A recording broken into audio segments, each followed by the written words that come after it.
say, I get interviewed a lot, especially these days, and I say, there are two things in particular that made me who I am today. An incredibly strong mother and a family that nurtured me, and Howard University.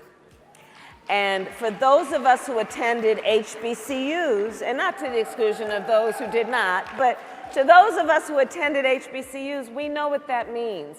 I was just at Howard earlier this week, and I was talking about freshman orientation, the first day, and so for the Howard alumni, you'll appreciate this, the freshman orientation at Crampton Hall, right? And you go to Crampton, but it's a meeting place on campus, but all of us, right, who went to HBCUs, you go, and you look around the room from wherever you came. You may have been the only one like you in your high school or in your neighborhood, or maybe you went, you grew up in Detroit and you were good, you've seen a lot of folks, but but you go your first day and you look around and you see a room or a hall or a campus full of people who look just like you.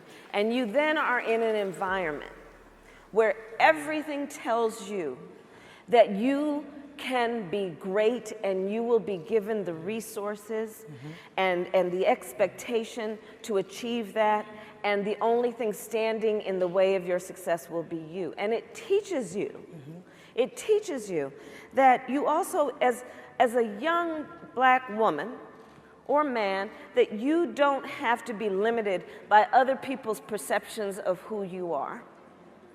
That you come from great people. You stand on shoulders of those who came before us. You live in the context of legacy. There is another way that I think about it, which is like a relay race, right? There are those who came before us, and they raced their part. They carried the baton when it was their turn. And then now we're in a position where we've been given the baton. And the question is, what are you going to do with the time in which you are carrying the baton during that race?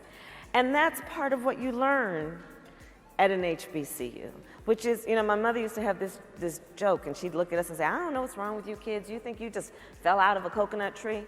And her point being that we didn't just show up being who we are. We exist in the context of things that came before us. And when you learn that, especially in those formative years, it gives you a great sense of confidence and pride in knowing, one, that you come with people, knowing you are not alone. I say to so many of the people I mentor, you be careful when people tell you, oh, you're special, you're unique, because maybe they mean it as a compliment, but there is another interpretation of that and takeaway from that. Do tell. Which is to suggest, right? You know what I'm talking about, Star. Oh, yeah. Which is to suggest you're the only one like you. You're so articulate. Well, exactly, right? You're so special that way, right? No, we're not unicorns. Look around this room. We come with people. There are a lot of us. There are a lot of us. And with that comes power. And you and I have talked about this. And with that comes power, because what we also know, this room of powerful women, you will find many times in your life, while you're carrying that baton, that you will be the only one that looks like you in a room. And it could be a boardroom, a meeting room, a hearing room. Look, I'm only the second black woman ever elected to the United States Senate. So we've all had these experiences. Don't just drop that little nugget. We're proud of that, and we want some more black women elected to the United States Senate. Yes, we do. We are proud of your position. We have to. But it's so important to remember, and I say this to the young people that I also mentor, it's so important to remember when you're in that room. And I would urge everyone here today to look around this room and hold this image in your heart. And remember that when we're in those rooms, seemingly the only one like us, that we're all in that room with you. And it's critically important to remember that.